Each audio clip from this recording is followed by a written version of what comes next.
Hi, everyone. Welcome back to another amazing episode on the Unleashing Potentials podcast. I am joined today by Lesley Wells, which returning champion. This is your second time, right? It is, yes. Yeah, Oh, I think I was here about welcome. 6 months ago. Yeah, Yeah, welcome back. thank you. It's good to You're be back. welcome. Yes, yes, always. So, Lesley, what have you been up to since we last talked? What have I been up to? I've been doing uh, I've been doing some work with different clients. I had a client who came to me. She was so angry. And in fact, 3 days before we started working together, she confessed to actually ramming her car into somebody else in a car park because they annoyed her. That's how angry she was. And when we peeled back the layers and got down to the base of it basically came down to her confidence, her self-esteem, how she felt in herself, and becoming more aware of herself, of her feelings, and the reason why they were there, why they were controlling her the way they were, going all the way back into her early life experiences. And 6 weeks of working together, I noticed her being considerably calmer Mm, and more thoughtful. mm, And she'd started to change some of the way she was thinking. She was reframing some of her thoughts. So where she was living, she didn't want to live. She wanted to go to where she originally came from in a mhm, different county, a different part of the country. And she kept talking about, I want to go back. I want to go back to my old life. And I said, well, you can't because your old life isn't there anymore. mm. Yeah. You need a reason to go forward to where Mhm, you want to be. mhm, And so she started reframing that and started looking for reasons to take her mhm, back to where she used to live and back into the county where she came from. So she's been working on that since then. I had another client who was sick and tired of yo-yo dieting mm, and couldn't understand why it was that the weight kept coming back on every time she stopped. So we worked on her emotional eating. mhm, What was that all about? And now she's taken back that control of her eating habits. And she said, okay, at the moment, I haven't dropped masses of weight, but I have become so much more aware of what I've been doing and why. And, when I'm watching a film, why is it I've always been going for the chocolate? mm, And now I understand that I don't need to keep doing this. It's honoring and loving myself and having a different relationship with me. And she says, and it's starting to change my habits, and that's what I'm noticing most. So yes, I've been doing some very interesting work with people who have come to me showing a particular symptom, if you like. But when we've actually started really digging down into it, realizing how much it's connected to much earlier in their life mm, and the connection it has to trauma and understanding that that trauma isn't always something that happens to you as an impact, either an injury or some emotional impact, but it's also the things that didn't happen for you. So when you've looked for love, you've looked for validation, you've looked for support, and it hasn't been there, mhm, that how then that informs you about yourself and your self-worth. And, can I rely on other people to help me? This has got to be down to me then. And this hyper independence that comes along with it. That, trauma has more than one effect. It's not just what happens to you, it's what doesn't. And it's just as important and impactful. And so finding these things out and working with clients, having done some of that work myself in the last year as well to help myself through it. mm. It's been a very informative year, I have to say. Yeah, yeah, that's awesome. Thank you so much for sharing. I love that you're saying that you've done the work for yourself and now Yes. you're helping others to do the work for themselves. Yeah. That's admirable because if someone hasn't done the work, I'm willing to listen, but I may not gain as much as I should Mm. to to evolve and grow as a human being. So I like that. Yeah. And I think when you have done the work yourself, when you've seen patterns within yourself, patterns of thought and patterns of behavior, and then you've started to address them, you've started to reframe things and, change your perspective. Mhm. Then when you're dealing with clients, even though their route is different, and they'll say, oh well, my situation is different from yours. I'm not arguing that point. I'm starting from why it's different. I'm starting from where are you now? Where do you want to be? My experience of going through that process is what I'm bringing to you, Mm, because my situation is different from yours. I'm not wearing your shoes. I don't know how that feels, but I know what it's like to then turn all these things around. So you're looking at them differently, and so they start working for you instead of against you. yeah. That's the experience I'm bringing to help you. Mhm. So Mhm. yeah, however you come to it, whichever route you come to it, Yeah. the process will be the same. I love that. Thank you for sharing. So for those who haven't seen your episode, the first one we did, tell us a bit about you, who you are, what you do, and where in the world are you? Okay. Well, here I am. I'm Lesley. I appreciate my name on the screen says Lesley at the moment. I've had to reset my computer today, and everything's kind of gone whoppy, and that's one of the things that's I haven't noticed. So yes, I'm Lesley. I'm based just outside of Nottingham, in the middle of England. And well, I spent 30 years working in office work, secretarial administration. I spent 5 years working overseas in the tourism industry, looking after tourists, making sure they had a good time. And I enjoyed that part of the job that meant you were making a bit of a difference or helping to make a difference for someone. So they were getting more out of something. But also throughout my life, from a very young age, I struggled with anxiety and depression and thought that was just who I was, because nobody tells you that that's not who you are. So, having experienced all of that therapy and counseling and on and off antidepressants and all that goes with it, I got to a point where I really was getting sick and tired of that. I was starting to seriously consider how I would end my life, and I had a very clear idea of what I would do. Mm, And I thought, is this it? Is this all there is? There's got to be something more to this. I can't just be sitting there thinking one day I'm going to just walk out in front of a train coming towards me and not give the driver a chance. There's got to be something more here. And it came to me in a meditation workshop, where I spent a day in this meditation workshop, and I came out on the biggest high that could never have been achieved by any medication, and thought, I know I found the way forward here. Becoming aware of me and who I was, that was the starting point.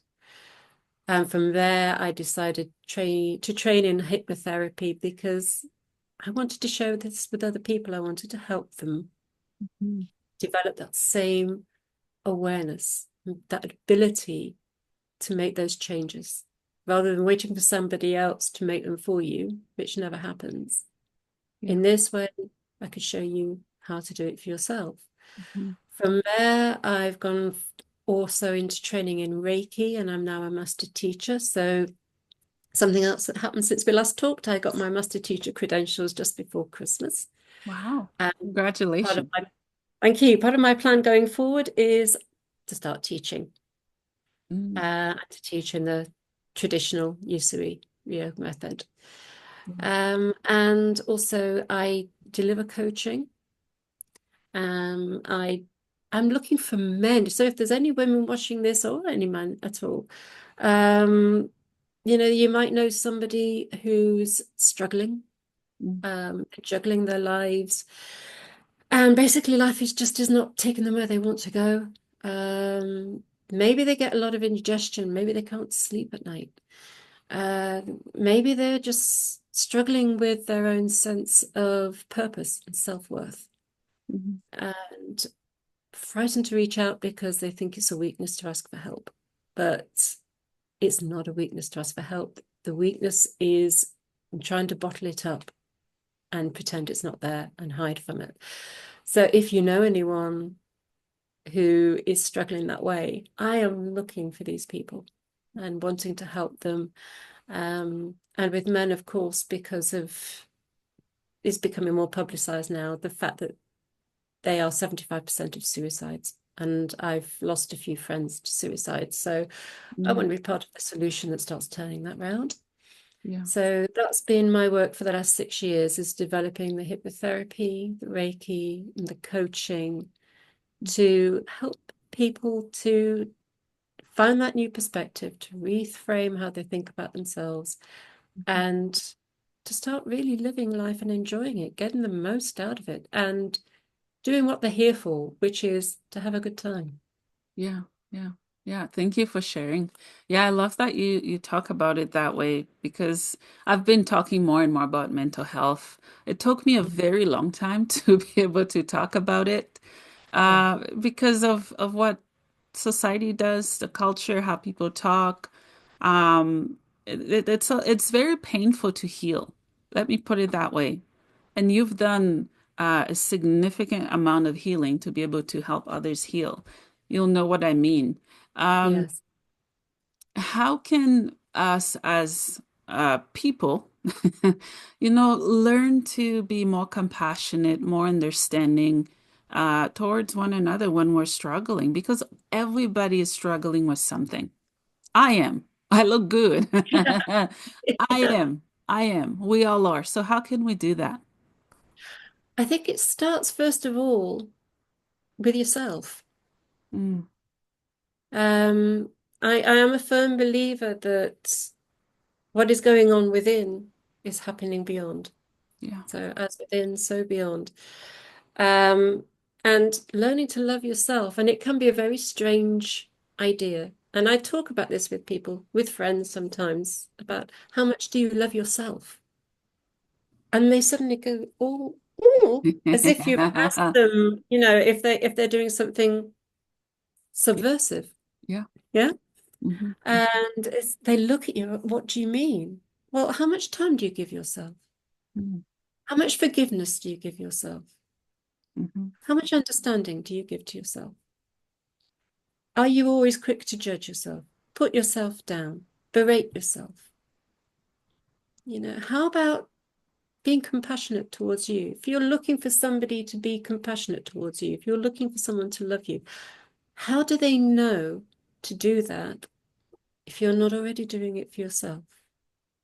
Mm. You tend to respond to people in the way that they treat themselves, and it's all very unconscious. We all do it very much as how would you call it? An instinct, if you like. It's an unconscious instinct. So that you might recognize it. If somebody is always self-deprecating and laughing at themselves, Hmm. it's almost they're giving a signal to say, you can take the mickey out of me and I don't mind.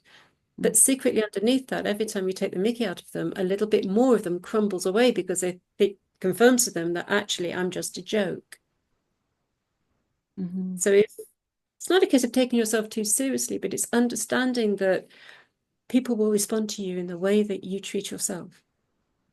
Yeah. So when you develop that love for yourself, forgive yourself for whatever's gone on, yesterday is gone. So let's just now close the door on that. Hmm. It's happened. Forgive yourself. Whatever's gone on, just forgive yourself. It's okay Mm. because it's now and tomorrow that matters. And then start to really love yourself. Start to see everything about yourself, even your flaws. These are things for you to love. And then to build that strength and that resilience and that compassion for you. And Hmm. then that automatically resonates beyond you. And then you can begin to start to feel that same compassion for other people and Hmm. treating them. And you know how it feels to feel loved and to feel that compassion for you. And you give it to somebody else. And then that might just help them to confirm that actually my self-worth is perhaps higher than I thought it was. Perhaps I am worth this. Perhaps my value is more.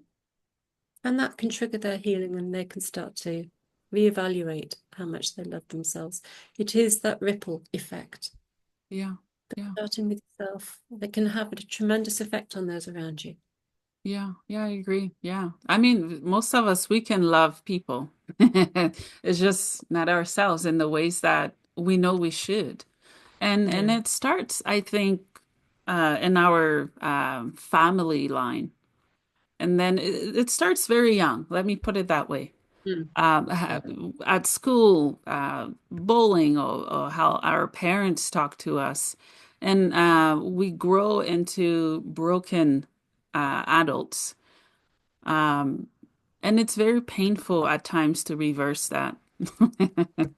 It is. Yeah, I still struggle with it all, if I'm being honest. I'm human, I'm flawed, and I'm still learning. And at Yeah. times, the learning, it may look like there's no progress, but there is. There always is, as long as there's work that's been done. What are your thoughts on that? I totally agree. Yes, there are times when I sit there sometimes in a pity party moment, feeling a bit sorry for myself, thinking, have I really done anything?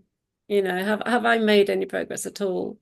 Then I only have to think back, and I only have to think back a year, and I look back and think, wow, yes, every year I make progress. Mm, And I think back to 6 years ago when I first stopped working in my old job and came into being a therapist, working for myself.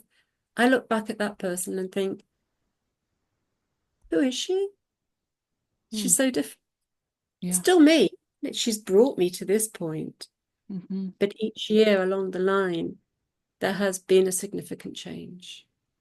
So Mm, yeah, you don't have to look far back to see that progress. So never give up on yourself. Never sit there and think, oh, mhm, I'm not really doing anything here. I'm not really making an impact, or I'm not doing anything for myself. Look at a few old photographs and see where you were at that point. And yes, you will see a mhm. difference. Yeah, I know I yeah, always do. Yeah. yeah, definitely. Yeah. So Reiki, what is it? For those who don't know what it is.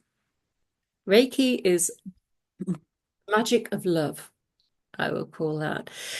It's Hmm. energy. You're channeling energy from your higher self, from your higher power. You might want to call it God. Sometimes I say to people, I think the closest point of reference we have is Jesus, Hmm. using his hands, laying on of hands, because you're using the chakras in the palms of your hands to channel your divine energy into the body of another. And you're using the chakra points in their body, and the meridians, which are the flow of your energy. So that's like your circuitry, flowing the energy through to help release stuck energy, stagnant energy that's causing issues. And you're helping the flow of it. So you're helping them to rebalance their well-being Hmm. and help to feel better. Reiki has a remarkable effect where trauma is concerned. And I can speak from experience on this, that when you've had a healing, I've done this, I've seen others do it, and you sit up on the bench and for what seems no reason at all, you cry and you absolutely bawl your eyes out. Hmm. And you think, I don't know why. But the reason you're doing it is because Reiki has just peeled back a layer of trauma that you hadn't realized was sitting there. Hmm. It's helped the energy to flow through, and it's swept away something that was old and stuck to you that you didn't need anymore. And it's that release of energy that makes you cry. Hmm. But it's a good release. It's salt water. It's healing you. It's cleansing you. It's good. But the nice thing about Reiki, if you are considering alternative therapies and you're looking at therapy as, oh, I'm not sure, if I'm having therapy, is there something wrong with me? Have I got to talk about myself? Have I got to open my heart? With Reiki, you don't have to say anything at all. Yeah. If I'm working on you, if my hands are moving down through your chakras and I'm picking up energy in certain places. And I say to you, well, this particular part of you is to do with your confidence, it's to do with your self-esteem, or it's to do with love and compassion, or maybe it's to do with your speech and your expression of yourself. And I'm feeling a bit of stuck energy here. Does this make sense to you? Is there something going on for you at the moment that, perhaps you want to express yourself and you don't know how, and that kind of thing? I don't need to know what it is. Yeah. You just have to say yes or no. Mm-hmm. And if Mm-hmm. okay, and we'll work on that. So the nice thing is you don't have to say anything about yourself, but the healing just takes place while you lie back on the bench, close your eyes, and just enjoy the experience. Mm-hmm. Yeah, yeah, I agree. Thank you for sharing. I find because we're so bombarded with technology, there's just Mm, always so much going on. We have forgotten what quietness feels like. mm, And I had to practice this myself. Okay. Um, because I meditate for the past few years, it took a while to get there. I was bored. I felt like I wasn't doing anything productive while I was meditating. I felt like there mm, was something better I could be doing right now. And there were so much thoughts going in my head like popcorn. And it was super fast most of the time. And it's at times I just took the headphones off. I'm like, I'll come back again another day. mm, It's that building that resilience and self-compassion to say, hey, it's not working right now. Doesn't mean it won't work in the mm. future, right? It's consistency. Um, what are your thoughts on that? Yeah. Um, I'd say, when people say, oh, I can't get my mind to shut off, like you say, thoughts coming through like popcorn, Yeah. then I would just say to them, fine, just let them come and go. Mm, Let them sweep through and go on their way. Don't hold on to them. yeah. Don't explore them. Don't examine them. Just say, yep, acknowledge them and let them go. Hmm. It's okay. And it's a practice. Meditation is a practice. And yes, we live in such a noisy world that sometimes that quiet can seem overwhelming, even sometimes intimidating in its way. And maybe you were brought up like I was. I had a father that would, if he saw me sitting doing nothing, would have a go at me for doing nothing. Yeah. And yet, in the practice of meditation, what we say is when you're doing nothing, you're still doing something because you're Mhm. doing something for you. Yeah. You are busy. Mm, You're busy doing something for you. yeah. And that's important because nobody can pour from an empty cup. Hmm. So you have to keep yours filled so that then, if anyone needs you, you're in the right place to do it. But with meditation, just give yourself time. We're Hmm. so expecting things to be instant. It's not instant. It's like waiting for a cake to rise. You've just got to give it time Yeah. Yeah. and it will come. And there are different ways to meditate. You don't have to listen to Deepak Chopra if you don't want to. You don't have to listen to anybody. You don't even have to music if you don't want to. You can listen to the sounds of nature. You don't have to visualize. You don't have to put any affirmations in there. It's just sitting quietly with yourself. And then maybe whatever thoughts come in and out. And there might be a moment of inspiration in there that you think, woohoo, I wasn't expecting that. Yeah. And it's like, I'm taking that with me. That's Yeah. good. So, there's more than one way to do it. Hmm. And if one way that you've been shown isn't quite doing it, then try something else, but do it for you. So rather than copying somebody else or saying, oh, I must plug into YouTube and listen to this, Hmm. just take yourself into a quiet space, meditate, walking in nature and just being present and being aware of yourself when you're walking is in itself meditation. Being aware. It's being aware of how you feel physically, emotionally, being aware of what's in your immediate environment. And Hmm. that is much meditation as listening to anything else. Yeah. Yeah. Yeah. I was gonna bring up nature. Yeah. I find in general, everybody is more calm when they're out somewhere in nature. Some Yeah. people love the beach. Some just love hiking, walking, just hearing the sound of water dripping or trickling, whatever it may be connected to nature. There's just so much healing in nature. Yeah. I like to figure things out, and I still can't figure out how or why nature is so soothing, how it connects with the body energy, the spirit, and how it's all connected. I don't know how, but I love it. I would say nature gives more than it takes, Mm, yeah. and it's happy for us to take what it gives. Um, Also, I learned an interesting fact recently that we share 10% of our DNA with trees.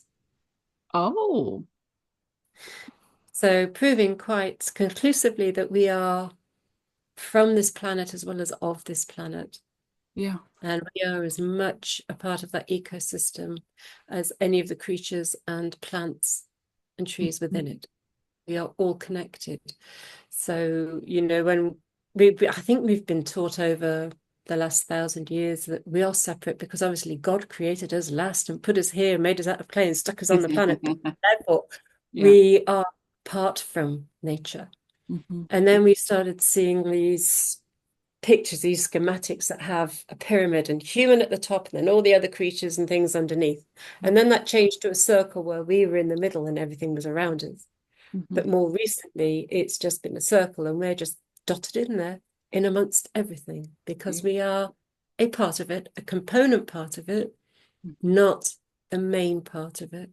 And I think when we go into nature, we feel that calmness because we're home. We're in amongst the family and we're home. It's Yeah. where we belong. Yeah. In bricks and mortar, in our boxes, we are so cut off from each other. But when we're out there, there's nothing to disconnect us. Hmm. Hmm. Yeah. Yeah, I agree. Yeah. What do you enjoy doing in nature that has helped you heal? I'm very lucky that literally I walk up my front door and within a couple of yards, I've got pathways around the fields and I've got trees and little copses and things like that. Oh, wow. And I'll walk past a field and there's the sheep in there. And we've got lambs at the moment coming on, so you're getting all the Wow. noises around you. Yeah. And I just love to go out there Hmm. and take a moment or two just to absorb. And there's a one little glade I go to. There's a tree that I just walk up to, put my arms around and give it a hug. Hmm. I give it lots of love. I'd love to do every tree, but then I think people sort of probably come and lock me up if I go on hugging Yeah. every tree. But no, but I get a huge sense of calm, a nice boost of energy from it as well, that connection. And yeah, I just love to go out there and just spend that time Hmm. just reflecting and being me away from everything. I like to pretend that's it. I'm disconnected from the technology. I'm disconnected from everything that's back at home. And it's just nice to have however long, even if it's only 20 minutes, that Hmm. it's just it's magical. And that's what I love with nature is the fact that it is so soothing and it gives back so much. Yeah. Yeah, I agree. Yeah, thank you for sharing. So Lesley, what messages of hope that you'd like to share? And also, what do you want people to gain out of this episode?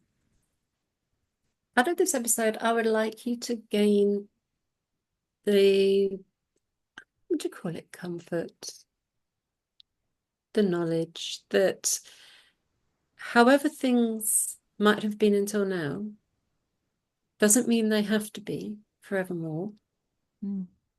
but the power to make that change lies with you. And if ever you're not sure where to start, there is always somebody there, whether it's yourself, whether it's me, or anyone else that you know, that can help you, stand by you and help you through it and make that first step. And what was the first part of that question? There's the to get from it. My menopause brain has just gone. Oh, it happens to me all the time. What what words of encouragement or hope that you have, for people who are struggling with everything you've Mm, struggled with and overcome, and yeah. how they can love themselves and heal. I think one of the most powerful things I've ever done is switch myself off from the mainstream media. Because the mainstream media, whether you're watching the news, whether you're looking at television programs, whether you're watching even advertisements, there's just set agendas and messages being bombarded at you all the time. And especially when it comes to things, it feeds fear, and then it feeds on your fear, and then it feeds more fear at you. And it can become quite despairing. Switch it off. Do yourself a favor. What you need to know will find you. The rest of it is noise that you really don't need, and you'll sleep better and love yourself better for doing that. And yeah, if you're struggling, just stop and give yourself a break. You're entitled to a break anyway, but give yourself an even break on this, because whatever else you're carrying is the weight of other people's opinions. And all those opinions mean are how people would live your life if they were wearing your clothes, but they're not, and they can't. So let that go. And then just come back to yourself, stand in front of the mirror and say, who am I? Who am I really? Mhm. But also stand in front of that mirror and say, I love you. And say it every day. Do it every day for a week. Stand there and say, I love you. By the end of the week, you'll be smiling. At the beginning of the week, you'll probably be chuckling, thinking this is silly. At the end Yeah. of the week, you'll actually be smiling, and Mm. you will start to feel that love. Yeah. Yeah. Yeah. Yeah. The mirror is a very scary place. I couldn't look at myself, especially when I was really, really sick with mental health. No, I couldn't do it. It's no. scary. I hear that. I hear that. I've done that myself before now, but it Yeah. is something I've gotten used to. I've gotten used to that feeling of actually it's okay for me to love myself. It's not ego. It is not, oh, I love myself. It's not that kind of thing. It's not ego. It is genuine, heartfelt love. Hmm. And it has to start from you, come from within you. That is true love. The longest relationship you ever have is with yourself. Oh yeah. You're Yeah. with yourself for life. And you can either love yourself and have a great relationship, or you can serve a life sentence. Which do you choose? Hmm. Yeah. Love yourself. Yeah. You Have the can't run best. away. Can't run away from yourself. I tried it. I tried. No. I'm like, oh, my feet, it's all connected. I Yeah. can't run away Yeah. from it. I'm still here. Where did you come from? Oh, yeah. So yeah, Yeah. love yourself. Hmm. Yes. Yeah. Yeah. Is there anything else that you'd like to share that I didn't get to ask you? There's just one thing that came to me. It might sound a bit abstract, but I was doing an exercise with a client a few weeks ago because while I was talking with her, she kept saying things like, I don't want this. I don't believe that. I don't need this. And so I said to her, well, in the world of hypnotherapy, particularly, and in coaching as well, you become aware of the negative affirmation, Hmm. and the word don't gets filtered out by the human brain. So if you've got a 2-year-old and you've said to them, don't touch such and such, you know for a fact they're going to touch it because the brain filters don't out in both adult and child brain. So, if you say to your other half, don't forget to pick up the milk on the way home, they'll pick up everything but the milk. It happens every single time because you've already told them what to focus on Mhm. and not to forget it. And then they're going to forget it. Simple as that. So what I said, everything that you come up with, I don't like, I don't want, I don't need, I don't believe, make a list and write them down. Mhm. And each item in the list start with, I don't want, I don't like, write it down. And then when you've got that list, strike out the word don't in each sentence and then read it back, and that will tell you exactly what you've been affirming throughout your life, which is why the same old crap happens on repeat. Mm-hmm. Because until you start saying exactly what you do want, the universe will just keep giving you more of what you don't want because it doesn't think you want anything else. So Yes. make that list, strike out the don't, surprise yourself with what it is you've actually been asking for when you've not realized it. Mm-hmm. Then start a new list with everything you do want, everything you do need, you do like, you do believe, and make that your affirmation instead. Mm-hmm. Yeah, yeah, I love that. Thank you for sharing. Two questions for you as we wrap up. The first one is, what is the meaning of life for you? The meaning of life is to live, love, and be happy. Mm. Yeah, I love That's the that. meaning. Thank you. Thank you for sharing. Last question. Where can people find you, connect with you, and work with you? Okay, you can find me on Facebook as Lesley Wells, and you can find me on LinkedIn. Again, I come up as Lesley Wells. I also come up as Eagle-LCHT. So you can find me both of those places, and you can send me a direct message as well.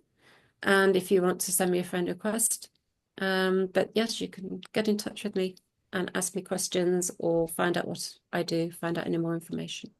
Yeah, thank you. Thank you for sharing. Well, Lesley, thank you for coming on the podcast. Not once. This is your second time. You're welcome back anytime again.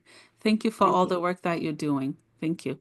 Thank you very much. Thank you for the asking, inviting me. And it's been Always, great. Thank you very much. always. You're welcome.